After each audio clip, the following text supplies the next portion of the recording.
जय श्री राधे, जय श्री कृष्ण। पुनः गीता जी के तृतीय अध्याय में प्रवेश करते हैं, जो प्रतिदिन हमारे जीवन में वो आनंद का अनुभव कराती है गीता जी, और सरल भाषा में आप लोग समझ सकते हैं और हनुमान चालीसा की तरह आप याद भी कर सकते हैं। एक एक अध्याय का पाठ भी करेंगे तो जीवन का लक्ष्य तुम्हें मिल जाएगा। अहलोक और परलोक दोनों सार्थक होते हैं। भगवान श्याम सुंदर की माधुर वाणी बड़ी आनंदमय है। अर्जुन की शंकाओं का समाधान है जो आप लोग श्रवण करेंगे। जय श्री राधे, जय श्री कृष्ण।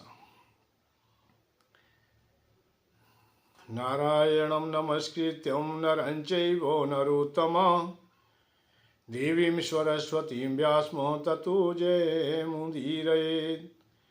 व्यासाय विष्णुरूपाय व्यासरूपाय विष्णवे नमो वे ब्रह्मांड हृदय वसिष्ठाय नमो नमः। भगवान श्याम सुंदर को सत सत नमन करते हुए नरों में उत्तम नर स्वरूप अर्जुन को भी सत सत प्रणाम, व्यास जी महाराज को सत सत नमन और सरस्वती माँ को भी हृदय से सत सत प्रणाम। श्रीमद् भगवत गीता के तृतीय अध्याय में हम प्रवेश करते हैं। और कर्म से अच्छा ज्ञान श्रेष्ठ है, फिर मैं कर्म करूँगा क्यों? और कर्म भयंकर में तू लग जा माधव, ऐसा कहते क्यों? यहाँ अर्जुन कह रहे हैं, हे माधव, जब कर्म श्रेष्ठ है और कभी थोड़ी देर के बाद में कह रहे हो कि आप ज्ञान श्रेष्ठ है, इनमें कौन सा श्रेष्ठ है? ये मैं दुविधा में पड़ गया हूँ। जब ज्ञान ही श्रेष्ठ है तो कर्म भयंकर में मुझे क्यों लगाते हो, जहाँ नरसंहार सामने खड़ा है। और मिली जुली बातें माधव की मुझको मोहित कर देती, एक बात निश्चित कर कह दो पावन जीवन कर देती। हे माधव, ये मिली जुली जो बातें हैं ये मुझे मोहित कर रही हैं। मैं ये चाहता हूँ कि आप लोग एक निश्चय पर पहुँच जाएं, एक ही बात मुझसे कहें कि ज्ञान श्रेष्ठ है या कर्म श्रेष्ठ है। यहाँ माधव कहने लगे, अरे अर्जुन, थोड़ी मेरी बात भी सुन ले। अर्जुन सुनना बात हमारी, दो ही बात कहूँगा मैं, और ज्ञान योग और कर्म योग में क्या क्या भेद कहूँगा मैं। क्या क्या भेद है ज्ञान योग के और कर्म योग के, ये सुन ले बात। केवल दो ही बात है। बहुत सरलता से भगवान माधव ये कह देते हैं कि कोई ज़्यादा विषय नहीं है, पर केवल समझने की बात है। और ऐसा मानव नहीं जगत में कर्म करे ना त्यागे कर्म, केवल कर्म त्याग से सिद्धि ना पावे ना हुए धर्म। ऐसा तो है नहीं कि कर्म ना करेगा मानव। यदि जीवन पाया है तो कर्म तो उसे करना पड़ेगा। कर्म का करना निश्चित है तो उससे पीछे मुड़ना क्या। जब कर्म का करना ही निश्चित है, हर अवस्था में कर्म करेगा तू। और केवल कर्मों को त्याग करके आप लोग सिद्धि चाहते हो, सिद्धि मिल जाएगी, ऐसा भी नहीं हो सकता है। क्योंकि कर्मों में करने की अनिवार्यता स्वाभाविक ही समाई हुई है।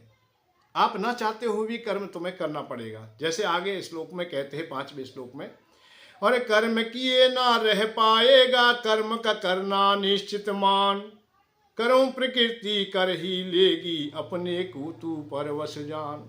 अपने को तू परवश समझ ले, ये प्रकृति ही कर्म करा लेगी। क्योंकि जब तक जीवन हमने धारण किया है तो कहीं ना कहीं हमें किसी ना किसी कर्म की आवश्यकता हो जाती है, या ये कहीं स्वाभाविक भी हो जाती है। जैसे आप लोग भाई जीवन पाया तो सांस तो लोगे, हवा की आवश्यकता है, देवताओं की आवश्यकता है, नेत्र तुम्हारे पास है तो वो देखेंगे, अतः सूर्य भगवान की आवश्यकता है। आपके हृदय में अर्थात उदर में जठराग्नि है तो भोजन की भी आवश्यकता होगी। तो कर्म तो तुम्हारे स्वाभाविक भी करने पड़ेंगे और स्वाभाविक चलते रहेंगे। और कभी कभी कोई बहुत लोग ऐसा भी करते हैं, हठ योग को अपना लेते हैं। जैसे आगामी 6वें श्लोक में कहते हैं, मन बुद्धि हठ योगी होकर, और मन बुद्धि हठ योगी होकर इंद्रिय कर्म रोक बैठा, मिथ्याचारी वो हठ योगी हृदय चिंतन करो बैठा। मन और बुद्धि को कोई बहुत लोग रोक करके हठ योग कर लेते हैं। तो यहाँ माधव कह रहे हैं उनको, मिथ्याचारी वो हठ योगी, अर्थात मिथ्याचारी है वो, जैसे हमने वाणी को तो रोक लिया, परंतु भीतर से हमने बोलना नहीं बंद किया है। हम बहुत लोग मौनियों को देखते हैं, मौन तो धारण कर लेते पर फिर भी बोलते हैं, कुछ ना कुछ चाहते हैं। दूध चाहते हैं तो दूध का इशारा करेंगे, भोजन चाहते हैं तो भोजन का करेंगे। यह समझ में नहीं आता है, लिख के देंगे। और मन में बहुत प्रकाश के क्रोध को भी अपना लेते हैं कि बुद्धू तेरी समझ में नहीं आ रहा है, मैं दूध के लिए कह रहा हूँ या मैं भोजन के लिए कह रहा हूँ। उदाहरण तो ये सिद्ध करता है कि वो वाणी से जितना बोलता उससे ज़्यादा बोल रहा है, निरंतर बोल रहा है, तो मन बुद्धि चित्त हमारा काम करता रहता है। तो ये हठ योग हो गया। तो हठ योग से भी आपको सिद्धियां प्राप्त नहीं होंगी। तो कर्म का करना निश्चित है। मन इंद्रिय से अनासक्त हो, और मन इंद्रिय से अनासक्त हो कर्म योग को पा लेता, और कर्म करे आसक्ति हो ना कर्म योग को पा लेता। हमने देखा है मन इंद्रिय को अनासक्त हो करके कर्म योग को भी पा लेता है, कर लेता है, और कर्म करे आसक्ति ना हो। कभी कभी तुमने देखा होगा कि कर्म हम करते हैं परंतु आसक्ति नहीं। स्वाभाविक कर्म हम जब करते हैं, जो हमारे निहित कर्म है उनमें हम द्वंद्वों में फंसे नहीं होते हैं। तो अर्जुन से यहाँ इशारा किया जा रहा है, जैसे तेरा निहित कर्म है, स्वाभाविक कर्म है कि क्षत्रिय वर्ण में तूने जीवन पाया है, तो यहाँ युद्ध करेंगे तो आप लोग युद्ध के द्वारा जो हिंसा होगी उसके बंधन में तू नहीं बंधेगा। क्यों नहीं बंधेगा? यदि तू उसे सही कर्म मान लेगा, यदि अपने को कर्ता मान लेगा। यहाँ बात आती है कि मैं ही करने वाला हूँ, मैं मार रहा हूँ, मैं कर रहा हूँ, तो यहाँ बंधन स्वाभाविक ही हो जाता है। और स्वाभाविक ही काम कर रहा है कि मेरा कर्तव्य है। किसान खेती करता है, हल चलाता है, कीट पतंग नाना प्रकार की बंद हो जाते हैं अतः खत्म हो जाते हैं, परंतु उसका स्वाभाविक कर्म होने के कारण उनके पाप में वो लिप्त नहीं होता।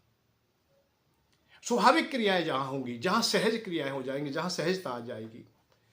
और शास्त्र वेद कर्तव्य कर्म करना करने से अच्छा है, और कर्म करे ना जीवन चलता, कर्तव्य कर्म करे अच्छा है। जो शास्त्रों ने कहा है, जो हमारी प्रणाली में चला रहे वो कर्म तो हमें करने पड़ेंगे। वर्ण व्यवस्था के हिसाब से, वेदों के हिसाब से, समाज के हिसाब से हमें कर्म करने होते हैं। उन कर्मों को करता रहे, कोई परेशानी नहीं है। और कर्म करेगा नहीं करेगा तो जीवन नहीं चलेगा। ये और विषय है कि तुम जो जीवन पाए हो वो जीवन तुम्हारा नहीं चलेगा। कर्तव्य कर्म कर अच्छा है, कर्तव्यों का निर्वाह तो तुझे करना पड़ेगा। यह कर्तव्य की प्रधानता। और यज्ञ कर्म ना करते अर्जुन बहु कर्मों को बंधन मान, अनासक्त कर्तव्य कर्म कर वो ही कर्म करे कल्याण। शास्त्र का विशेष करके ध्यान दिया जाना चाहिए। शास्त्र का भाव होता है कि जो हमारी परंपराएं हैं। यज्ञ कर्म ना करते अर्जुन बहु कर्मों को बंधन मान। जो यज्ञ कर्म नहीं करते, यज्ञ का भाव यही है कि समर्पण भाव, कि हम कोई भी काम कर रहे हैं वो हम परमात्मा के लिए समर्पित हैं या प्रकृति के लिए समर्पित हैं, नौछावर है, हम किसी देवता आदि के लिए कहीं भी है, स्वाभाविक ही है, हम उन्हीं के लिए कर रहे हैं। हम अपना कर्म कोई भी नहीं कर रहे, हम उन्हीं के लिए कर रहे। तो सहज होकर कर्म करते तो वो कर्म के बंधन में नहीं बनते। और अनासक्त कर्तव्य कर्म कर वो ही कर्म करे कल्याण। अनासक्ति हो करके कर्म किया जाता है। आसक्ति का भाव यह है कि अपनी जिम्मेदारियां ले लेना। और प्रथम कल्प में दुनिया रच दी, संग में यज्ञ रचे भगवान, इच्छित भोग निरंतर पावे, यज्ञ कर्म करे अर्जुन मान। यहाँ यज्ञ की बात बहुत विशेष करके कही गई है 3 अध्याय में, कि सृष्टि की जो रचना हुई तो यज्ञ की रचना हुई। यज्ञ का मतलब है कि आहुतियां देना। आहुति का भाव ये भी आ सकता है कि हम समर्पण हो जाएं, किसी के लिए हम नौछावर हो जाए। तो ये यज्ञ कर्म से ही जुड़ जाता है कि हम आहुति देते हैं, देवता पुष्ट होते हैं और देवता हम हमारे लिए खुश होते हैं, हमें वरदान देते हैं। तो यज्ञ का भाव है कि जो मैं कर रहा हूं उसके ऊपर, उसके लिए हम लोग अनासक्त भाव से ही, सहज भाव से ही, आसक्ति को सम करके, मेरा भाव यहाँ है कि सम करके, कोई ज्यादा विशेष ध्यान ना दिया जाए, सम कर दे। और यज्ञ करे से देव प्रतिष्ठा, देवों से अपनी तू मान। यज्ञ और यज्ञ करे से देव प्रतिष्ठा, देवों से अपनी तू मान। निस्वार्थ भाव से यज्ञ तू कर ले, अर्जुन सबका हो कल्याण। ये बात बहुत महत्वपूर्ण है हमारे जीवन के लिए कि यज्ञ करे से देव प्रतिष्ठा। यज्ञों से देव की प्रतिष्ठा होती है, देवताओं की प्रतिष्ठा होती है, देवताओं को शक्ति मिलती है। और देवताओं से हमें शक्ति मिलती है, अर्थात हमारा भी मान सम्मान रहता है या हमारा भी अधिकार प्राप्त होता है। निस्वार्थ भाव से यज्ञ तू कर ले, अर्जुन सबका हो कल्याण। इसीलिए इस देवताओं का ही कार्य मान करके तू युद्ध कर। यहां यही बात आती है कि इसे देवताओं का ही कार्य मान ले, और अर्जुन सबका कल्याण तो यज्ञ करने में ही है। और यज्ञ करे से देव खुशी हो, बिन मांगे सब दे दें भोग। यज्ञ करने से एक प्रधानता और आती है कि देवताओं के लिए यज्ञ की प्रणाली पहले से ही है। देवताओं के लिए यज्ञ करोगे, आहुति दोगे, उनका भोग लगाओगे, उनकी उपासना करोगे तो बहुत जल्दी खुश होते हैं और वो हमें संसार के भोग देते हैं। और देव तो दे दें, तू ना देवे चोरी करके पावे। अब यहाँ एक बात और है, बहुत महत्वपूर्ण है, यह थोड़ी देर के लिए मैं रुकूंगा। यज्ञ करे से देव खुशी हो, बिन मांगे दे दें सब लोग। देवताओं की उपासना करना, देवताओं के लिए आहुति देना, यह अनिवार्य है और वो जल्दी खुश हो जाते हैं और वो हमें वरदान दे देते हैं। परंतु आज की हम अवस्था देख रहे हैं, यदि हम लोग थोड़ा भी हम भक्ति की ओर चलते हैं या ज्ञान की ओर चलते हैं तो हम परम ज्ञान में बहुत जल्दी से पहुंच जाते हैं, हम ब्रह्म ज्ञान में पहुंच जाते हैं। हम लोग या तो हम उपासना से बहुत दूर रहते हैं या हम ब्रह्म ज्ञान पर पहुंच जाते हैं। हम देवताओं की उपासना से वंचित हैं। इस समय की अवस्था हम जो देख रहे हैं कि हम देवताओं को नहीं पूजते। हमें जो इच्छित भोग चाहिए, हमें संसार के भोग चाहिए, हम देवताओं से मांगते ही नहीं, देवताओं की उपासना करते ही नहीं। जैसे हमें स्वास्थ्य बढ़िया चाहिए तो धन्वंतरी भगवान की हम पूजा बिल्कुल नहीं करते, कोई चर्चा ही नहीं करता। कहीं भी तुमने विशेष करके उपासना की पद्धति नहीं देखी होगी। हम धन चाहते हैं, निरंतर धन चाहते हैं, धन के बगैर हमारा जीवन नहीं चलता है, किसी भी अवस्था में हम नहीं चलते अर्थ के बगैर। परंतु हम कुबेर भगवान की उपासना नहीं करते। ये हम देख रहे हैं कि देवताओं की उपासना हमने छोड़ दी, जबकि गीता जी कह रही है। आज हम देखते हैं कि गीता पढ़ने वाला या गीता पर प्रवचन करने वाला वो ब्रह्म ज्ञान की बात तो करता है, वो मोक्ष धर्म की बात करता है, कर्तापन के भाव से दूर होने की बात करता है, सांख्य योग की बात करता है, परम ज्ञान की बात करता है, पर देवताओं की बात नहीं करता। जब भगवान कृष्ण स्पष्ट कह रहे कि यज्ञ करे से देव खुशी हो, यह तृतीय अध्याय के 12वां श्लोक स्पष्ट रूप से हमें यह बात बताना चाहता है। और बिन मांगे दे दें सब भोग, बगैर मांगे ही हमें समस्त भोग दे देते हैं। उदाहरण के लिए वैसे भी हम सब समझ सकते हैं, सूर्य भगवान ने हमें प्रकाश बगैर मांगे भी दे रहे हैं, पर सूर्य के लिए हम जल भी दे दें, हम थोड़ी उनकी उपासना कर लें तो इसमें हमारा क्या बिगड़ता है भाई। वनस्पति हमें सदैव सब कुछ देती हैं, जो हमें ऑक्सीजन दे रही है, हमें लाभ दे रही है, हमें औषधि दे रही है, उन वृक्षावली के लिए हम नमन कर दें तो क्या परेशानी है। जल हमारा जीवन है, वरुण देवता के लिए हम प्रार्थना करें तो क्या परेशानी है। धन हमारे लिए जीवन को सार्थकता देने वाला है, सब कुछ देने वाला है, और धन के देवता कुबेर भगवान के लिए भी हम नमन करें तो क्या परेशानी है। हमें अच्छा स्वास्थ्य चाहिए, स्वास्थ्य के लिए हम धन्वंतरी भगवान की हम उपासना कर ले तो क्या परेशानी है हमें। परंतु कोई चर्चा ही नहीं करता। आज हमने देवताओं की चर्चा बिल्कुल त्याग दी है, अपने घर तक नहीं आने दे रहे, मन बुद्धि चित्त तक नहीं आने दे रहे। अब इसमें कोई ना कोई तो भूल रही होगी। हाँ, भूल है, वक्ता प्रवक्ताओं की भी भूल है, जो हमें ये रास्ता नहीं बताते ही नहीं कि हमें देवताओं की पूजा करनी है। नहीं, कोई भी सुनने कहीं चला जाए, आज लाखों लोग प्रवचन सुनते हैं पर उन्हें खाली हाथ लौटना पड़ता है क्योंकि कुछ मिलता नहीं। क्यों नहीं मिलता है कि उनकी इच्छा थी धन पाने की, उनकी इच्छा थी संसार के भोग पाने की, परंतु उन्हें हमने ब्रह्म ज्ञान दे दिया, हमने त्याग दे दिया। हमने बहुत कुछ पाने के लिए हम बैठे थे, परंतु हमें दिया विपरीत ही सब, मोक्ष धर्म दे दिया, जबकि हम अभी गृहस्थीवान थे। अभी हमारा विवाह होके आया है, हमें ब्रह्मचर्य का पालन दे दिया। अभी हमें अर्थ की आवश्यकता थी, हमें वैराग्य की बात बता दी। हम अभी जीना चाहते थे, हमें मृत्यु अर्थात मोक्ष की बात बता दी। तो हम लोगों की रुचि वहां न स्थिर हो पाई।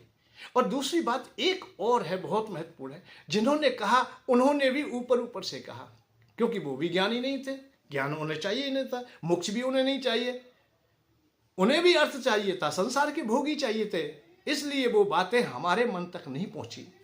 तो हम देखते हैं कि देवताओं की बात को हम छुपा देते हैं।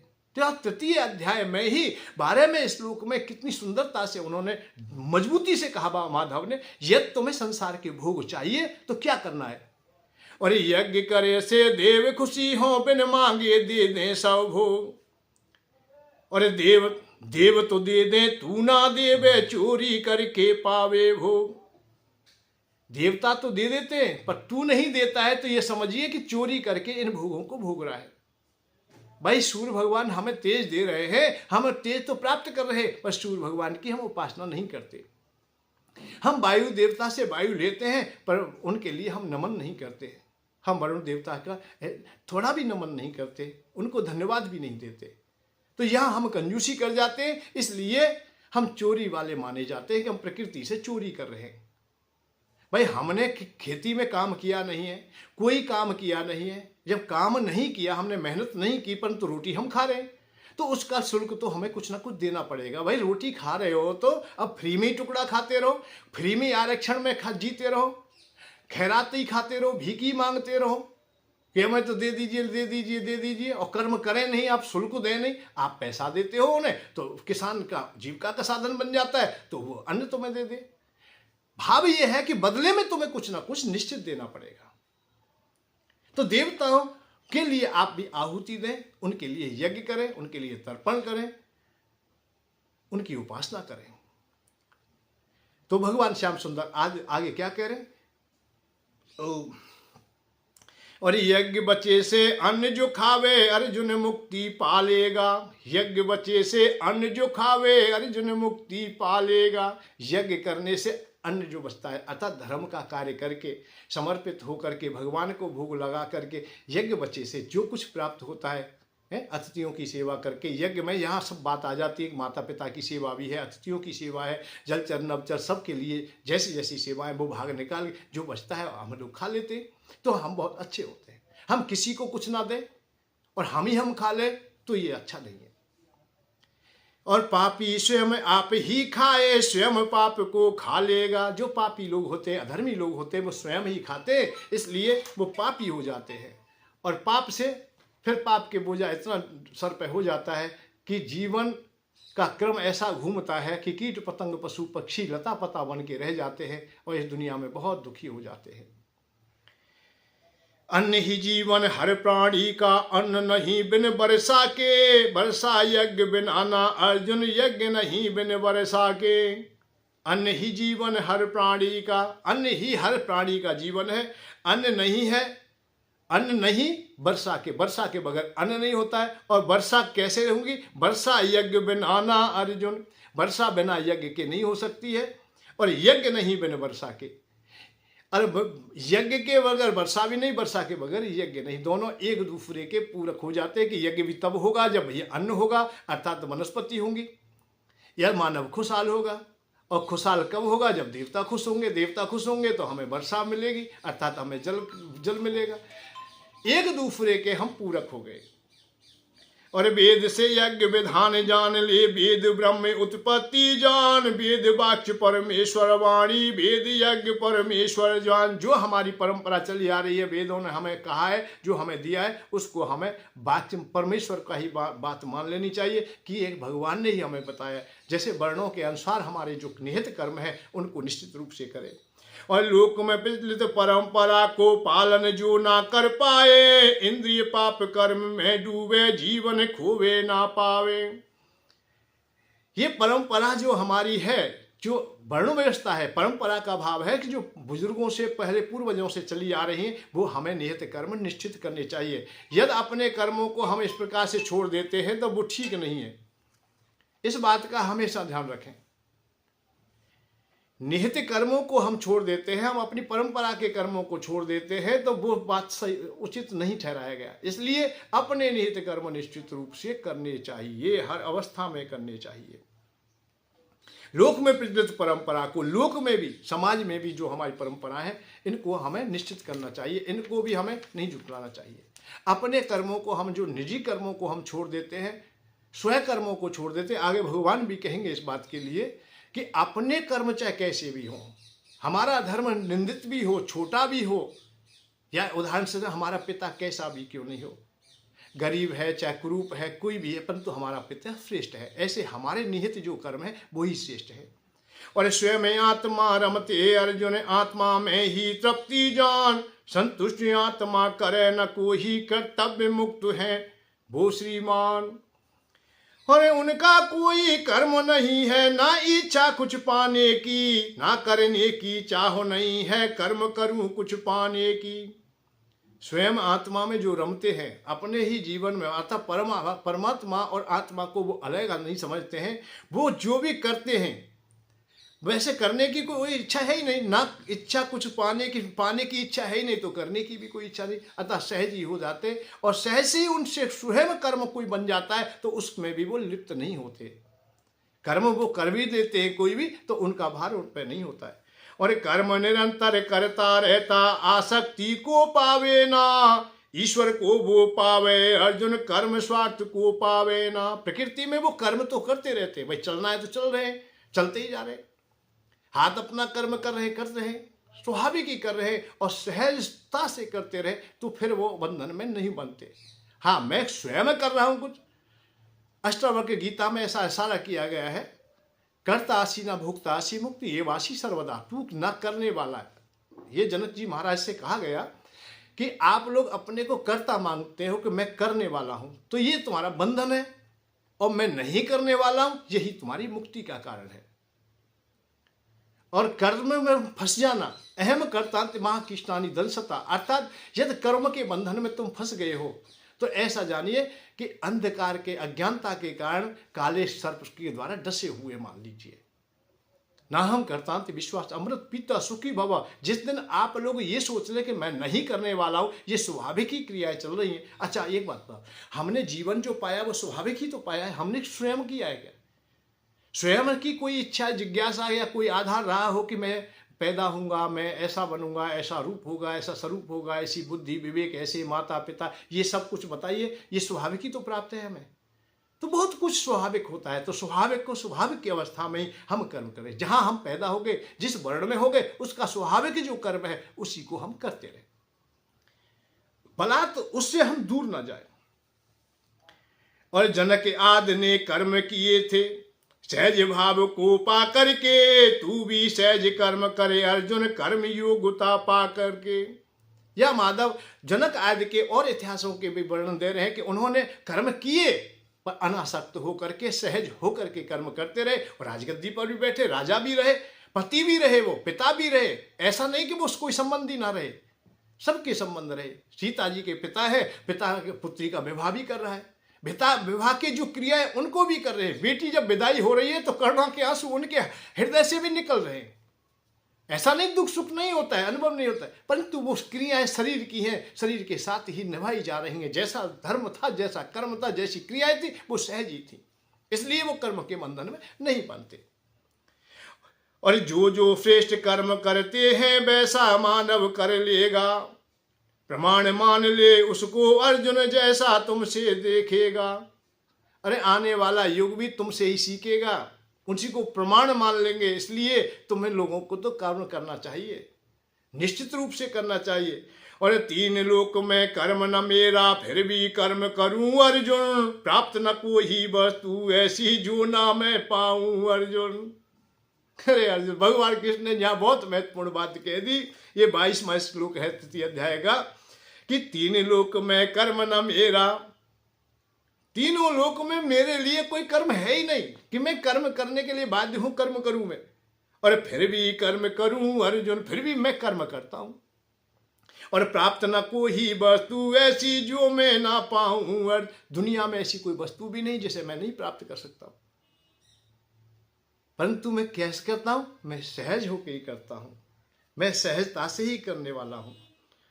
और कर्म न मेरा बाकी अर्जुन, ना कोई वस्तु दूर मुझे, फिर भी अर्जुन कर्म करूं मैं, ना दूरी है पास मुझे को। कर्म तो मैं निश्चित करता रहता हूं, परंतु मुझसे कुछ भी छुपा नहीं है, कुछ भी दूर नहीं है, निश्चित रूप से। यह माधव ने बहुत अच्छी बात से कही, ये परमात्मा में बातें हैं, ये ईश्वर ही बात कह सकता है इतनी दृढ़ता से कि मेरे लिए इस दुनिया में कोई भी चीज वस्तु अप्राप्त नहीं है कि जिसे मैं प्राप्त ना कर सकूं, सब मुझे प्राप्त है। ना कोई कर्म का बंधन भी मुझे नहीं बांधता है, मैं कर्मों के बंधन से भी मुक्त हूं, परंतु फिर भी मैं कर्म करता हूं। क्यों करता हूं, ये विशेष बात है। और 3 लोक में कर्म न मेरा, फिर भी कर्म करूं अर्जुन, मैं फिर भी कर्म करता हूं, क्योंकि कर्म करना श्रेष्ठ है। मम वर्तानुवर्तन्ते मनुष्य पार्थ सर्वसा, जैसा मैं करूंगा ऐसा आने वाला युग करेगा। इसलिए हमें कर्म करना निश्चित है। जो श्रेष्ठ पुरुष है उनको ही परंपरा मान करके, उनको ही प्रमाण मान करके मानव जाति ये जीवन यापन करती है। इसलिए श्रेष्ठ व्यक्तियों को कर्म करना चाहिए। तो अर्जुन को यहाँ ये बात कही जा रही है, मैं यदि कर्म करूँ ना अर्जुन हानि अर्जुन हो जाएगी, उसको ही सब साक्ष्य मान ले कर्महीनता बढ़ जाएगी। यदि मैं कर्म ना करूं, या अब तक शरीर धारण किया है और मैं कर्म ना करूं, तो उसी भावना उसी को सब सीखने लगेंगे, उसको अपनी परंपरा मान लेंगे, कर्महीन लोग हो जाएंगे। इसलिए मैं कर्म कर रहा हूं। यह दो बात कितनी महत्वपूर्ण मजबूती से कही है। ये भाई ईश्वर ही कह सकता है, परमात्मा के अलावा कौन कह सकता है। कि पहली बात तो यह कि मुझे कर्म करने की आवश्यकता नहीं है, और ऐसा भी नहीं कोई वस्तु मुझे प्राप्त ना हो, क्योंकि मैं ही ईश्वर हूं, मैं ही परमात्मा हूं। मया सर्वमिदं व्याप्तम मयि सर्वं प्रतिष्ठितम्, मैं सब जगह स्थित हूं, सब जगह प्रतिष्ठित हूं। हर वस्तु मुझ में है और मैं वस्तु में हूं, मुझसे कोई अलग है ही नहीं। फिर भी मैं कर्म कर रहा हूं। क्यों? कि कर्म जब मैं करूंगा तो आने वाला युग उसी को परंपरा मानेगा, उसको सीख लेगा। यही तो धर्म की स्थापना है। धर्म संस्थापनार्थाय संभवामि युगे युगे, धर्म की स्थापना के लिए तो मैं आया हूं। स्थापना कैसे होगी? आओ करके सीखे। कक्षा 3 में हमने पढ़ा था विज्ञान में, उस समय लिखा होता था, एक हेडिंग होता था, आओ करके सीखे। तो भगवान यहाँ करके सिखा रहे, बता रहे कि ऐसे करिए। भगवान की आवश्यकता नहीं कि वो पढ़ा विद्या अध्ययन करें, परंतु पढ़ने के लिए जाते हैं। जैसे सब बच्चे पढ़ते ऐसे ही पढ़ते हैं, जैसे हंसते हैं, जैसे रोते हैं, जैसे खेलते हैं, जैसी संसार की क्रियाएं होती है सब बच्चों की, ऐसी उनकी भी होती है। सुदामा की जैसी क्रिया ऐसी अपनी भी क्रियाएं, इसीलिए वो मित्र हैं। रोने की बात है तो कष्ट उन्हें भी होता है। भूखा हूं भैया मैं, जब चना खा ली सुदामा ने तो खड़े के खड़े रह गए कि भैया भूख तो मुझे भी लगी है, तूने ठीक नहीं किया, मुझे बहुत विश्वास था तुम पर, क्योंकि तुम मेरे मित्र हैं। गुरु से आपने छिपाव किया है या झूठ कर दिया, मिथ्या हो जाएगा। गुरु से कपट, मित्र से चोरी, ये तेरे लिए उचित नहीं हुआ।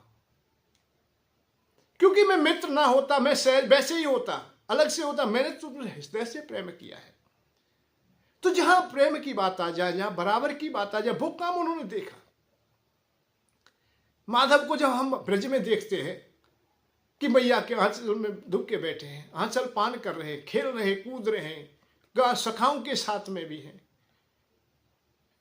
हर क्रियाएं वो जो मानव साधारण करते हैं वो सब काम करते हैं, जबकि उनको आवश्यकता नहीं थी। जब उन्होंने ऐश्वर्य लीला ली तो उस समय आप लोग देखोगे जो किसी की सामर्थ्य नहीं वो काम किया। गिरिराज जी को उंगली पे उठा लिया, ये ऐश्वर्य लीला है। बड़े बड़े राक्षसों का वध कर रहे हैं। माधुर लीला ऐश्वर्य लीला दोनों साथ में चली। माधुर लीला में वो कर्म करते हैं और ऐश्वर्य लीला में कर्म सबसे बंधन से परे हो जाते हैं। जितनी सामर्थ्य जो चाहिए वो उन्हें प्राप्त होता है। पूतना कितना भी विशाल रूप क्यों ना धारण कर ले, और छोटे से रूप होते हुए भी, बालावस्था में होते हुए भी, फिर भी पूतना उनसे बलशाली ना हो सकी। तृणाव्रत अरासुर जितने भी कंस बहुत बलशाली है, फिर भी उसकी सामर्थ्य न चल सकी। क्योंकि जब वो ईश्वर ऐश्वर्य लीला में आए, उस स्थिति में आए, तो वो परमात्मा के रूप में ही हो गए। परंतु बाकी बाद में वो देखते हैं आगे पीछे, वो माधुर्य लीला में जब होते हैं तो साधारण होते हैं। दृग भीजो सारो बारी बारी घोड़ा वनो पीठ चढ़ाओ ना, कैसो भाव दीप को जला में ब्रजवासी सुख पामे।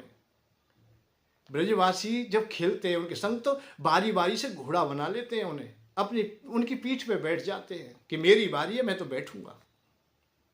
और वो किसी से अहंकार भी नहीं करते कि मैं परमात्मा हूं, कि मैं तुम्हें अब अपनी पीठ पे नहीं बैठाऊंगा।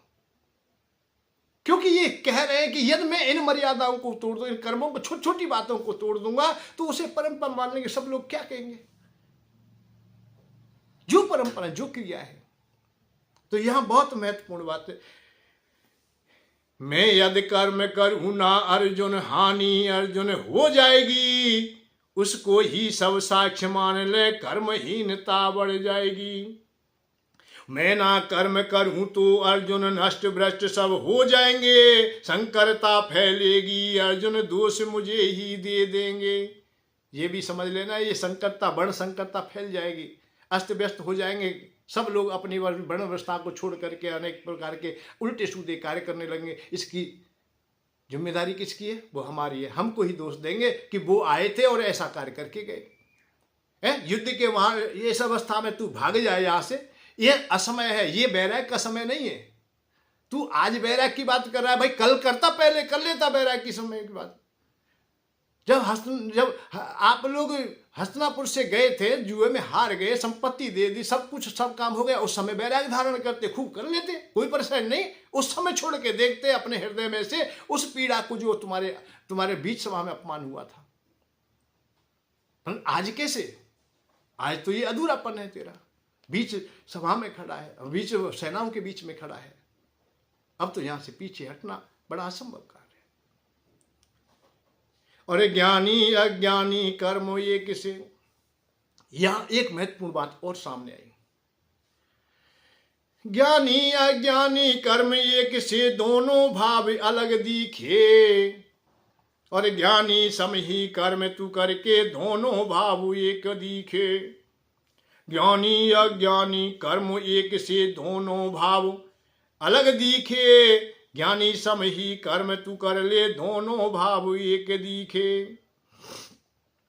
ज्ञानी अज्ञानी कर्म एक से, विशेष करके और ध्यान दे लेना, ज्ञानी के कर्म और अज्ञानी के कर्म भी कभी कभी एक जैसे दिखाई देते हैं, उनमें भेद नहीं दिखाई देते। जैसे एक ऋषि बैठा है, सच्चा ऋषि बैठा है, और कालनेमी भी बैठा है। कालनेमी भी संत जैसा लग रहा है, पूर्ण रूप पहने हैं, पढ़ियत्र कालदर्शी बातें करते हैं, वो अच्छी दाढ़ी मूछे हैं, अच्छी उनके आश्रम है, सब व्यवस्थाएं बढ़िया है, और एक असली बैठा है कहीं। तो देखने में तो दोनों एक से हो सकते हैं, परंतु उनमें भेद हैं। ऐसे ही हम त्याग तो ऊपर से देख सकते हैं, तू युद्ध छोड़ के चला जाए, परंतु तेरे हृदय में जो अग्नि जली हुई है, जो 13 साल से रोजाना उसमें तप रहा है, क्या वो अग्नि थोड़ी देर का वैराग्य, क्षणिक वैराग्य है तेरे में, वो वैराग्य नहीं आ सकता है, अर्थात वो आनंद का अनुभव नहीं हो सकता है तब तक जब तक ये अग्नि तेरे हृदय की बुझ नहीं जाती, तेरे सामने ही इसका प्रमाण। अज्ञानी का कर्म न देखे अपने कर्म, सनातन कर्म भली बात सत्कर्म करेगा, वैसा माने अपना दर। और सारे कर्म प्रकृति में है, कर्तापन का भाव लिए, अज्ञानी माने में करता, अर्जुन करता भाव लिए। ज्ञानी और अज्ञानी का यही है कि ज्ञानी तो स्वाभाविक कर्म मान लेता है, और अज्ञानी अपने ही कर्म मान लेता है कि मैं ही करने वाला या मेरे ही कर्म है। गुण और कर्म तत्व से जाने, संपूर्ण गुणों को जानेगा, वो ज्ञानी पावेगा सब कुछ, आसक्ति ना पावेगा। और फंसे प्रकृति मोहित हो गए, गुण कर्मों को पा लेते हैं, मंद बुद्धि है समझ न पावे, विस्तृत मन को कर देते। जिनकी बुद्धि बेचारी कमजोर है, मंद बुद्धि है, वो प्रकृति में फंस जाते हैं। फंसे प्रकृति मोहित हो गए, गुण कर्मों को पा लेते, मंद बुद्धि है समझ न पावे, विचलित मन को कर लेते। मंद बुद्धि जो है गुण कर्मों को ही और गुण कर्मों में ही फंस के रह जाते हैं, अर्थात अपने को बाहर नहीं निकाल पाते हैं, मंद बुद्धि। और सब कर्मों को मुझे सौंप दे, मेरे अर्पण कर दे आज, आशा ममता त्याग दे, अर्जुन बन जाएंगे तेरे काज। इन कर्मों की जो है सब कर्मों को मुझे सौंप दे। यहाँ बहुत अच्छी बात है कि भगवान कह रहे भाई तो कोई कछु ना मिल रहा तो मुझे मेरे लिए कर दे, यही मन में सोच ले, मैं तो मैं पाप पुण्य कुछ नहीं ले रहा हूं। जैसे एक मजदूर व्यक्ति काम करता है, एक नौकर काम करता है, भाई जो कुछ काम कर रहा है उसकी जो लाभ हानि है वो किसकी है? उस स्वामी की है जिसका है। ऐसे ही मेरे लिए समर्पित कर दे तू कर्मों को, लाभ हानि जो कुछ है वो मेरे लिए प्राप्त हो जाएगी, मैं आप देख लूंगा, तू तो काम कर। तो यहाँ ये बात है, सर्वधर्मा परित्यज्य माम एकम शरणम व्रज, ऐसा जब निश्चित रूप से भगवान कृष्ण इशारा करते हैं तो ये यही बात सिद्ध होती है कि तू सब कर्मों को मेरे लिए समर्पित कर दे, अर्थात तू तो युद्ध कर, केवल अपने को सहज करके कर्म करता रहे। और दोष रहत श्रद्धा मन कर और दोष रहत श्रद्धा कर माने धारण कर ले बातों को, हो तू भी अर्जुन धारण कर ले कर्मनाशनी बातों को, कर्मनाशनी बातों को। जो कर्म मेरी वाणी झूठी जाने दूषारोपण कर देते, उनको अर्जुन नष्ट ही जानो दूषित हृदय भर लेते। मेरी वाणी को जो झूठा जानता है, जो मैं कह रहा हूँ ये सत्य है और यही सार्थक है, इसी को बात को मान। क्यों कह रहे हैं? सब कर्मों को मुझे सौंप दे, मेरे अर्पण कर दे आज, आशा ममता त्याग दे, अर्जुन बन जाएंगे तेरे काय। 30वें श्लोक में जब ये बात कही, इन्हीं बातों को कह रहे कि मेरी बात को झूठी मत जान, और मेरी वाणी झूठी जाने दोषारोपण कर लेते। बहुत चतुर लोग होते हैं, भगवान की वाणी अर्थात वेदों की वाणी नहीं मानते, समाज की वाणी नहीं मानते, हमारी जो परंपराएं चल रही उनकी बात नहीं मानते, अपने को विद्वान समझते हैं, तो वो तो नष्ट भ्रष्ट ही व्यक्ति है। और जिसकी बुद्धि विकृत जानो परवश कर्म करा लेगी, चले प्रकृति के कहने से हटकर काम करा लेती। जिनकी बुद्धि दूषित हो गई है, धूमल हो गई है, वो प्रकृति के अनुसार ही चलते हैं। प्रकृति ही उन्हें अपने में बरवश काम कर्म में लिप्त करके उन्हें इसी चक्र में घुमाए रखती है, प्रकृति के दास हो जाते हैं। जबकि प्रकृति को इतना ही हमें काम लेना चाहिए जितनी की हमें आवश्यकता है, प्रकृति के दास ना हो। दास तो हमें परमात्मा का ही होना चाहिए। यहाँ ये बात बहुत महत्वपूर्ण है, समझने की है। बहुत लोग देखें ना, अत्यंत लोभी, घर में अन्न भरा पड़ा है पर खैरात की लेन में खड़े हैं। एक हमारे मित्र थे, वो दोस्त बहुत अच्छे थे, बहुत समय की बात है, और वो देश के लिए भी काम करते थे। वर्ण से वैसे थे, दुकान भी बहुत अच्छी थी उनकी, बड़ी दुकान थी, आज भी है। जब हम बैठे थे एक दिन वहां, बहुत कुछ साल समय की बात हो गई, तो वो अपने पुत्र से कह रहे कि मिट्टी का तेल लिया। जब मिट्टी का तेल मिलता था, केरोसिन मिलता था। मैंने कि भाई तुम यहाँ दुकान में रहते हो, शहर में रहते हो, तुम तेल का क्या करोगे? अरे महाराज जी 2-3 रुपये लीटर आता, जब कुछ कब आता था, 10-12 में बिक जाता है। वो जब RSS के आदमी थे, उन्हीं की वजह से हम कभी कभी बैठ जाते हैं, उनसे अच्छी बातें करते हैं, तो मुझे बड़ा दुख हुआ। मैंने उनसे कहा भी, आप पहली बात तो यह कि संपन्न है, दूसरी बात है कि आप लोग RSS से अर्थात देश के हित में काम करने के लिए आप लोग बाध्य हैं। उधर भी चलते हो आप लोग, तो आप लोग देश के हित में काम कर रहे हो, धर्म के हित में काम कर रहे हो, फिर ये लूट क्यों? भाई देश का नुकसान क्यों कर रहे हो तुम? अपने धर्म से भी जा रहे हो, अपने देश से भी विपरीत कार्य कर रहे हो कि तुम 5-7 रुपए के कारण अपने देश को नुकसान कर रहे हो। मानिक महाराज कैसे?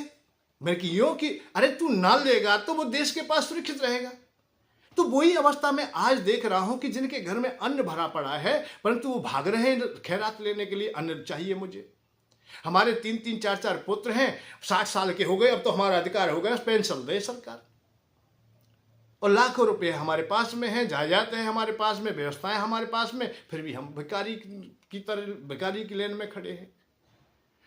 तो यहां ये बात है कि हमें निश्चित रूप से सही प्रकार से समझना चाहिए। फंसे प्रकृति मोहित हो गए, ये प्रकृति में जो मोहित है, गुण कर्मों को पा लेते, उन्हीं के गुण कर्मों में सम्मिलित हो जाते हैं कि जब सब ला रहे तो वही ला रहे, गरीबों के लिए तो तू भी ले ले। मतलब गरीबों के लिए और बेशरमों के लिए एक जैसा बात हो गई, एक तो बेशरम है इसलिए ले रहा है, एक गरीब है इसलिए ले रहा है। अब ये तो हमें निर्णय करना है कि हम देश हित में काम करें कि नहीं। देश हित में तब है भैया, हमें नहीं चाहिए, हमारे घर में तो अन्न भरा पड़ा है, हम तो किसान आदमी, हमारे पास तो है, हमें क्या जरूरत है इसकी। और हम 1000-500 रुपये से क्या कर लेंगे जब हम लाखों रुपये हमारे हुए, और आज 1000 रुपये से क्या, पर हजार से हम लोग अपने देश को इतना ऊंचा पहुंचा सकते हैं जिसकी कोई सीमा नहीं है। परंतु नहीं, तो यहाँ गीता जी हमें ये बात कह रही हैं, जब हम गीता पढ़े तो बहुत इन चीज़ों को पढ़िए। हम मोक्ष की बात मत करो, अरे मोक्ष जाएंगे ना जाएंगे उनकी बात नहीं, हम जीने की बात करो, मरने की बात करो क्यों भाई। हम देखते हैं प्रवचनों में आज मरने की बात ज़्यादा होती है, वैराग्य की बात ज़्यादा होती है, त्याग की परिभाषा ज़्यादा होती है। हम ये कहते हैं जीने की बात करो, परमात्मा की बात करो या ना करो, देवताओं की बात करो, जो देने वाला है वो हमें पुष्ट करेगा। इसलिए हम लोग यज्ञ प्रणाली से जुड़े हैं। हमें वो काम करने चाहिए जहां मानवता को हम सही प्रकार से जान सकें और जीवन में कुछ बने या न बने, मानव ही बन जाए, बहुत बहुत बड़ा काम है। मानव बनना बहुत बड़ा काम है, कम नहीं है। भगवान राम पूरे जीवन काल में मानव बनने का प्रयत्न करते रहे, अर्थात मानव ही बने। उनकी मानवता की चर्चा आज घर घर में गाई जाती है कि किस प्रकार से हमें भाई के साथ व्यवहार करना है, पिता के साथ में, माता के साथ, पत्नी के साथ, समाज के साथ, हमें शास्त्रों के, पुराणों के, दुश्मन के साथ भी कैसा व्यवहार करना है, ये सब हमें रामायण से मिलता है। भीषण जी शरणागत हो रहे हैं, सब लोग कह रहे हैं बांध लीजिए इन्हें, जान ना जाए निशाचर माया कारण के कारण कि पता नहीं जिन्हें क्यों आ गए हैं, हमें धोखा दे सकते हैं, हमें ठग सकते हैं ये। पर भगवान ने कहा नहीं, जो शरण में आया है उसे मैं कैसे त्याग दूं, ये मेरा कर्तव्य नहीं है। एक मानव का कर्तव्य ये नहीं है, जो शरण में आया है उसकी तो रक्षा करनी पड़ेगी। वो चाहे माम कह रहे कि मुझे आवश्यकता है आपकी, हमारी शरण चाहता है, हमारी कृपा चाहता है। शरणागत को जो तजे हित अनहित अनुमान, ते नर पामर पाप में तिन्हें विरो कथान। अरे हमारा ये कर्तव्य नहीं, हमारी संस्कृति नहीं, हमारे आर्यावर्त का, हमारे भारत की जो संस्कृति है वो ये नहीं कहती।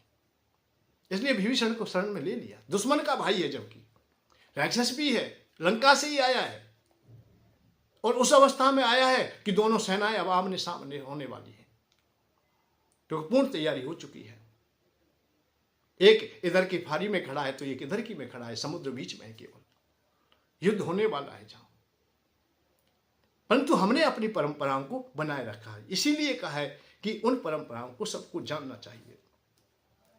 सर्व कर्मों को मुझे सौंप दे, ये बात की। तो हम लोग कभी कभी जब भटके हैं तो हमें शास्त्रों से जान लेना चाहिए, समझ लेना चाहिए। जिसकी बुद्धि विकृत जानो परवश कर्म करा लेगी, चले प्रकृति के कहने से हटकर काम करा लेगी। जो प्रकृति के अनुसार ही चलते हैं तो उनकी प्रवृत्ति भी ऐसी हो जाती है, उनकी संस्कृति भी दूषित हो जाती है और निवृत्ति मार्ग उनसे कोसों दूर चला जाता है। इसलिए सबसे पहले हम लोगों को अपनी प्रवृत्ति को कुछ सुरक्षित रखें, प्रवृत्ति अपनी बढ़िया बनाएं, संस्कृति के अनुसार उन्हें चलाएं, तो हमें निवृत्ति मार्ग तक हम पहुंच जाएंगे। इंद्रिय सात विवश बहुत तेरे, राग और द्वेष छुपे रहते, कल्याण मार्ग में विघ्न डालते, ज्ञानी दास नहीं रहते। और इंद्रिय सात विषय बहुत तेरे, इंद्रिय के साथ में विषय बहुत है, सभी इंद्रियां विषय चाहती, कोई ना कोई उनकी इच्छा है, कोई ना कोई चाहे। राग और द्वेष छुपे, हर इंद्रिय में राग द्वेष छुपा है। कल्याण मार्ग ना विघ्न डालते, ज्ञानी दास नहीं रहते, ज्ञानी ही केवल इनको अपने समते। अरे इंद्रिय काम कर रही है तो करने दीजिए, तुम्हें क्या परेशानी है भाई। हम लोग कभी कभी इंद्रियों के कार्य में विघ्न भी डाल देते हैं। क्यों डालें भाई? ये हठयोग वही काम आता है, वही क्रिया है कि हठयोग भी नहीं, उसे सहज करने का प्रयत्न करें। हठयोग क्यों करना पड़े? कभी कभी हमने देखा है ना, जबरदस्ती हम पहली सीढ़ी से हम प्रारंभ हो जाएं। भाई हमारा बचपना है, हम शिक्षा अर्जित करें, विद्या अर्जित करें, हम कलाएं उत्पन्न अपने में अर्जित करें। 20 साल की अवस्था हो गई या 25 साल की अवस्था तक हम विद्या अध्ययन करें और उसमें हम ब्रह्मचर्य का पालन भी करें। अब हम लोग विवाह शादी की ओर चलते हैं द्वितीय अवस्था में, तो उस समय अब यहां पहले तो ब्रह्मचर्य का अनिवार्यता था, अब परंतु गर्भस्थी में आने के बाद में ब्रह्मचारी होते हो तो गलत है। पहले ब्रह्मचर्य को खंडित करते थे तब गलत था, अब ब्रह्मचारी हो गए तो बेकार हो गए, तो ठीक नहीं माना जाएगा। पहले विद्या अर्जित की है तुमने, सब कुछ सीखा है, अब हमें सीखना नहीं है, उस विद्या से हमें धन उपार्जन करना है, अर्थात जीविका के साधन बटोरने हैं। अब हमें काम करना है, अब हम किसी की बेकार नहीं करेंगे। उस समय तो बेकार गुरु आश्रम में सेवा भी कर रहे थे, काम सीख रहे थे, अब हम सीख के तैयार हो गए, अब हमें काम करना है। जब काम किया है हमने तो थकान भी होगी, अर्थात धन अर्जित किया है हमने, सब कुछ गर्भस्थी अपनाई है तो संतानें भी हुई, सब कुछ हुई, तो अब थकान भी होगी। थकान का भाव है कि अब उनसे निवृत्त भी होना है, उनके विवाह शादी भी करने, सब काम करने, जो हमारे कर्तव्य है उन्हें पूरे करके हम विश्राम पाएं, तो इसको हम संन्यास कह लें। संन्यास के बाद में वैराग्य आ जाएगा, वैराग्य के बाद शांति और परम मोक्ष की प्राप्ति हो जाएगी। हम जब विपरीत काम कहीं भी करने लगेंगे, एक अवस्था में भी विपरीत कर देंगे कि जैसे हम अभी विवाह नहीं हुआ है, हम ब्रह्मचर्य का पालन नहीं किया, हमने शिक्षा अर्जित नहीं की, हमने सही प्रकार का मार्ग अपनाया नहीं, तो वहां हम लोग टूट जाएंगे। जब बचपना बिगड़ गया है तो जवानी बिगड़ जाएगी हमारी, और जवानी बिगड़ गई है तो बुढ़ापा बिगड़ेगा, और बुढ़ापा बिगड़ेगा हमारा तो मृत्यु भी बिगड़ जाएगी, और मृत्यु जिसकी बिगड़ गई है उसका पुनः जीवन भी बिगड़ जाएगा। जब जब जन्म लेगा वो कीट पतंग पशु पक्षी या ऐसे अवस्था में मानव होगा जो किसी काम का नहीं होगा, बुद्धि उसकी काम करेगी नहीं, उसकी क्रियाएं सब खत्म हो जाएंगी। जो काम में ना लिए, बुद्धि तुमने काम में नहीं ली। बहुत लोग देखे होंगे अब नशा करने में लगे रहते हैं, और इतना नशा करते हैं कि बुद्धि काम ही नहीं करती, और पूरा जीवन नशा करते करते निकल जाता है। तो आगामी जीवन में भगवान विचार कर लेते हैं कि भाई इसे बुद्धि तो चाहिए नहीं, ये बड़ी मेहनत करता था पूरा जीवन, इसने इसी मेहनत में ही निकाल दिया, नशा करने में निकाल दिया। तो कम से कम भगवान कृपा करते कि भैया तुझे इतना नशा मैं वैसे ही दे दूंगा, अब तुझे नशा नहीं करना पड़ेगा। तो इसलिए उनकी बुद्धि वहां से आगे काम नहीं करती, उतना ही रहती है। बहुत से देखे हुए घूमते रहते। क्यों? क्योंकि भगवान ने उनकी सहायता कर दी। सहायता क्यों कर दी? कि तुम चाहते थे, स्वयं ही तुम चाहते थे, इसीलिए कर्मों की प्रधानता मानव को दी है। तुम स्वयं निर्णय कीजिए, विवेक तुम्हारे पास है, बुद्धि तुम्हारे पास है, अपना ही निर्णय सार्थक है। और इंद्रिय सात विषय बहुत तेरे, राग और द्वेष छुपे रहते, कल्याण मार्ग में विघ्न डालते, ज्ञानी दासु नहीं रहते। केवल ज्ञानी ही बच पाते हैं, जो समझदार होते हैं, नहीं तो इंद्रियां अपने में खींच लेती हैं। और इंद्रिय जब खींचती हैं तो बड़े बड़े लोगों को भी, तपेश्वरियों को भी अपनी ओर खींच लेते हैं। महामुनि विश्वामित्र मेनका को देख करके वापिस हो जाते हैं। 100 ऋषि जल में समाधि लिए हुए भी वापिस हो जाते हैं, विवाह कर लेते हैं, गर्भस्थी में आ जाते हैं। क्योंकि जो काम की अग्नि, जो विषयों की अग्नि तुमने बलात् दाव दी है, वो एक ना एक दिन अंकुरित हो ही जाती है।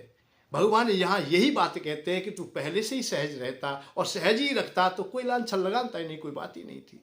वशिष्ठ जी भी तो अपनी घर गृहस्थी को लेकर के सन्यासी धारण अर्थात आश्रम में ही रहते हैं, जगदम्नी भी रहते हैं। कितने कितने ऋषि महात्माओं को, हम सप्तऋषियों को सबको देखते हैं, सबके पास पत्नियां हैं, तो वहां कभी कोई लांछन आया ही नहीं। लांछन उन्हीं पे आया जिन्होंने इंद्रियों को बलात् दबा के रखा। पाराशर ऋषि बहुत तपस्या करके आ रहे थे, बहुत कुछ प्राप्त किया था, बहुत बड़ी कमाई की, पर चलते चलते जमुना जी के किनारे आ गए। तो जमुना जी पार करनी थी, तो नाव में बैठ गए। नाव को खेने वाली मत्स्य कन्या अर्थात धीमर की कन्या सत्यवती थी। सत्यवती की सुंदरता को देख करके अब ना तो उन ब्राह्मण देवता को ये रखा कि ये मलाह की लड़की है, धीमर की लड़की है, या कौन है क्या है। दुर्गंधी मार रही थी, बहुत बदबू मार रही। वो सत्यवती में से इतनी बदबू मारती थी, कोई पास भी नहीं आता था। उन्होंने जब कहा कि महाराज में तो बहुत बदबू है, वही चिंता मत करो, क्योंकि काम की अग्नि जब उत्पन्न होती है तो कुरूपता भी सुंदरता में बदल जाती है। या ये कहिए, वो तो अलग बात है कथा की, कि उन्होंने उन्हें योजन गंधा तक बना दिया था, ऐसी सुगंध उनके शरीर में कर दी। विषय इस बात का है कि जो विषय दबा पड़ा है वो कभी ना कभी अंकुरित हो जाता है। तो यहां यही बात कह रहे हैं, इंद्रिय सात विषय बहुत तेरे, राग और द्वेष छुपे रहते, कल्याण मार्ग में विघ्न डालते, कल्याण मार्ग में विघ्न डालते, और ज्ञानी दास नहीं होते, बस ज्ञानी ही बचते हैं। परंतु ये विषय बहुत अपनी ओर। और दूसरे अच्छा फिर भी घटिया, मृत्यु सम पीड़ा देवे, अपना धर्म ही उत्तम अर्जुन और हृदय पीड़ा देवे। दूसरे अच्छा फिर भी घटिया, मृत्यु सम पीड़ा देवे, अपना धर्म ही उत्तम अर्जुन और हृदय पीड़ा देवे। तीसरे अध्याय 35वां श्लोक क्या कहता है कि अपना धर्म कैसा भी क्यों ना हो, अपना परिवार कैसा भी क्यों ना हो, हम अपना वंश अपना वर्ण कैसा भी क्यों ना हो, अपना पिता कैसा भी क्यों ना हो, फिर भी और कैसे श्रेष्ठ है, बढ़िया है। स्वधर्म निधन पराधर्मो भयावह, अपना धर्म निंदित क्यों ना हो, कमजोर क्यों ना हो, परंतु दूसरे के से बढ़िया है। हम दूसरे की बड़ाई करें, दूसरे के धर्म को अच्छा माने, तो ये ठीक नहीं है। यहाँ ये विषय है, बहुत सुंदरता से भगवान यहाँ बहुत बढ़िया। और इस बात पर विशेष ध्यान रखें, हम देखते हैं हम अपनी परंपराओं को नहीं मानते। ब्राह्मण अपने परंपरा, अपनी काम को, अपने कर्तव्य को बढ़िया नहीं मानता है, वो बॉस बन के डोलता है। अरे ब्राह्मण तो जैसा भी अपना साधारण वस्त्र पहन लेगा तो भी अच्छा लगेगा, भाई तू ब्राह्मण है। क्षत्रिय अपने कर्म से पीछे हटने लगे तो वो बड़ा, आज देखते हैं हम लोग,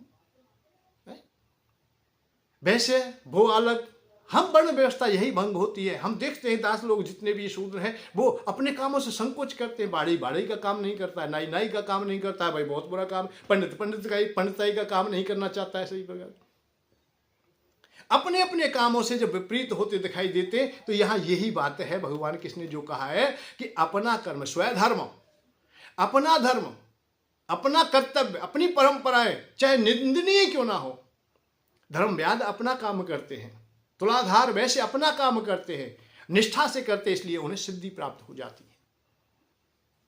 इस बात पे हमेशा ध्यान रखें। एक पतिव्रता स्त्री अपने पति की निष्ठा से सेवा करती है तो वही उसको सिद्धियां प्राप्त हो जाती हैं, सब कुछ मिल जाता है। तो अपना कर्म, अपना धर्म, अपनी संस्कृति, अपनी परंपराएं निभाना चाहिए।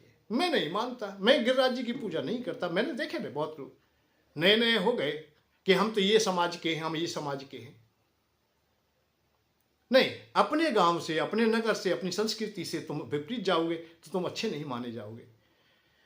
हर दूसरे अच्छा फिर भी घटिया, दूसरे अच्छा फिर भी घटिया, मृत्यु संपीड़ा देवे, अपना धर्म ही उत्तम अर्जुन और हृदय पीड़ा देवे। दूसरे का धर्म दूसरी जगह जाओगे तो वो फिर भी तुम्हें मृत्यु के समान पीड़ा देगा। अरे अपना घर कैसा हो भैया, हमारी तो झोपड़ी ठीक है, हम आराम से सो सकते हैं। दूसरे के महल में दूसरे को घर थूकवे को डर, ये गांव की भाषा है। दूसरे का घर थूकने का भी डर कि कहाँ थूकें, कहाँ पिसाब जाए, कहाँ हम बैठें, कहाँ उठें, कहाँ रह रहे, क्योंकि उनकी परंपराओं का हमें पता नहीं, हमारी तो अपनी पता है, और हमारी तो जैसी भी जैसी अपनी ठीक है। तो अपना धर्म, अपनी परंपराएं सर्वश्रेष्ठ हैं। हे माधव मैं समझ न पाया, कौन कराहे किससे प्रेरित पाप करेगा, कौन बलात् करावे पाप। हे माधव मैं तो समझ नहीं पाया, कौन जबरदस्ती से पाप कराएगा, जबकि अर्जुन तो साथ साथ में कह ही रहे प्रकृति बहुत, परंतु भगवान की जब नहीं समझ में आता है तो और विस्तार से समझाते हैं। और रज से काम क्रोध पैदा हो, बहुत भोग खाने वाला, इतना पापी इतना बैरी कभी नहीं अधुने वाला। और रज से काम क्रोध पैदा हो, बहुत भोग खाने वाला, इतना पापी इतना बैरी कभी नहीं अधुने वाला। रज से काम क्रोध पैदा हो, रजोगुण से काम और क्रोध पैदा होता है, और इसको तो जितना भी देते जाओ काम को और क्रोध को। काम की अग्नि बुझ न सकेगी, काम की अग्नि बुझ न सकेगी, विषय की अग्नि बुझ न सकेगी, काम की अग्नि विषय भोग बहु गीते, मन पछतई वो अवसर बीते। काम की अग्नि अर्थात ये इच्छाओं की अग्नि बुझ नहीं पाती हैं, इसलिए इसे जितनी भी हम भोग देंगे, जितनी भी चीज डालेंगे उतनी बढ़ती जाती है। क्या है? रजोगुण। अच्छा, क्रोध को जितनी भी आहुति दे इतनी बढ़ते चले जाओ, जितना कितना भी। क्रोध को जब रोकना चाहे, जब रोक नहीं पड़ता है, अर्थात इससे शांति के लिए। रज से काम क्रोध पैदा हो, बहुत भोग खाने वाला, इतना पापी इतना बैरी कभी नहीं अधुने वाला। और छुपे से अग्नि धुएं से अग्नि, मैल से दर्पण, जेर से गर्भ ढका पाया, ज्ञान काम से ढका है अर्जुन, समझ जान प्रभु की माया। धुएं से अग्नि ढकी हुई है, मैल से दर्पण हुआ है, ऐसे ही गर्भ हमेशा जेर से ढका हुआ है, और काम से ज्ञान ढक जाता है। और काम रूप ईंधन को पा करे अग्नि तृप्त नहीं होती, ज्ञान बैर बेसह कर डाले ज्ञानी कुंड ढकी होती। और काम का साथी काम वासना, मन बुद्धि इंद्री को जान, विषय ज्ञान को ढांके मिलकर जीव आत्मा मोहित मान। और बस में इंद्री कर ले अर्जुन उसको ही बलशाली मान, विज्ञान ज्ञान का शत्रु काम है मार, इसे कर ले पहचान। और देह से इंद्री बलशाली है, इससे मन बलशाली जान, मन से बुद्धि बलशाली है, आत्मा को सबसे बलवान। या माधव एक एक करके समझा रहे। देह से इंद्री बलशाली है, देह से इंद्री, देह से शरीर से इंद्री बलशाली है। और इससे मन बुद्धि बलशाली मान, इससे इंद्रियों से मन हमारा बलशाली है, और मन से बुद्धि बलशाली, मन से बुद्धि बलशाली है, और बुद्धि से भी आत्मा बलशाली है। और बुद्धि से तू जाने आत्मा, मन को बस में कर लेगा। अब उल्टा हो जा, अब उल्टा हो जा, बुद्धि से तू आत्मा को जा, बुद्धि से तू जाने आत्मा, मन को बस में कर लेगा। फिर मन बस में हो जाएगा जब अपने को समझ जाएगा कि तू क्या है क्या रह। और काम रूप दुर्जय शत्रु है, अर्जुन मारी उसे देगा। फिर समस्त कामनाओं को भी समझ लेगा, अर्थात जिनको कितना चाहिए उतना ही ईंधन तू देगा। जितने काम की आवश्यकता है, इसी को मर्यादा कहते हैं, इसी को मानवता या मर्यादा कैसे कहेंगे आप लोग। अब काम को कितना काम चाहिए उतना काम आप दे दीजिए, क्रोध को कितना क्रोध चाहिए उतना क्रोध दे दीजिए, कोई बात नहीं। ये विषय कभी नुकसान नहीं करेंगे। नुकसान कब करेंगे? जब ये मर्यादाहीन हो जाएंगे, काम में अंधापन आ जाएगा, जब काम बुरा हो जाएगा। इसे समुचित बनाए रखें, सही बनाए रखें, तो फिर कोई परेशानी नहीं है। यहाँ यही बात, बुद्धि से तू जाने आत्मा, मन को बस में कर लेना। काम रूप दुर्जय शत्रु है, अर्जुन मारे उसे देना। काम रूप जो शत्रु है, शत्रुता की जब डगर पर पहुंच जाए तो वहां तुम्हें इनसे बैर भाव कर लेना चाहिए। इसको ज़्यादा हम सम्मान ज़्यादा ना दें। श्रीमद् भगवद गीता में बहुत सुंदरता से ये पाठ रखे गए हैं, इसको आप सरलता से समझ सकते हैं। वैसे इनकी पुस्तक तैयार होंगी तो आप लोगों तक भी पहुंचाई जाएंगी, वितरण करी जाएंगी। नित्य प्रतिदिन आप लोग पाठ में सम्मिलित करेंगे। इस तृतीय अध्याय का जो महत्व है वो भी बहुत सुंदर है। 2 पंक्तियों में इसको भी श्रवण करेंगे। वाणी बोले पाठ करेगा, कर्म ज्ञान को पालेगा। वाणी बोले पाठ करेगा, कर्म ज्ञान को पालेगा। धन जन भक्ति हृदय पावे, सुखमय जीवन पालेगा। वाणी बोले अर्थात स्वस्वर में बोलेगा, इसका पाठ करेगा तो कर्म ज्ञान, कर्म भी तुम्हारा श्रेष्ठ होगा, ज्ञान भी श्रेष्ठ होगा। कर्तव्य को भी समझोगे, अपनी परंपराओं को समझोगे, और परमात्मा की ओर जाने का भी आपके हृदय में प्रेम हमेशा बना रहेगा। धन जन से, धन और जन, हृदय में भक्ति निश्चित रूप से, और सुखमय जीवन तुम्हारा हो जाएगा। ये तृतीय अध्याय का महत्व है, विशेष करके इसका पाठ करना चाहिए। पहले कर्म न जानूं भगवन जीवन आज सुधारूंगा। पहले कर्म न जानूं भगवन जीवन आज सुधारूंगा। ब्रजवासी में शरण में आया, शरण आपकी पाऊंगा। ब्रजवासी में शरण में आया, शरण आपकी पाऊंगा। बोलो वृंदावन बिहारी लाल की जय। आज तृतीय अध्याय को यहीं विश्राम देते हैं। कल पुनः हम चतुर्थ अध्याय में प्रारंभ करेंगे। बहुत सुंदरता से पाठ को हम लोग समझें। अपने घर में भी आप लोग निरंतर इसे चलने भी दें, मोबाइल के द्वारा भी चलने दें, टेलीविज़न के द्वारा चलने दें, तो भी अच्छा लगेगा। क्योंकि इसकी जो वाक्य वाणी है वो ही हमारे वातावरण को शुद्ध करने वाली है। कि भगवान की वाणी है, भगवान का ही दिव्य ज्ञान है, उनका ही स्वरूप है। हमारी ओर से, अपनी ओर से कुछ भी नहीं है। जय श्री राधे, जय श्री कृष्ण।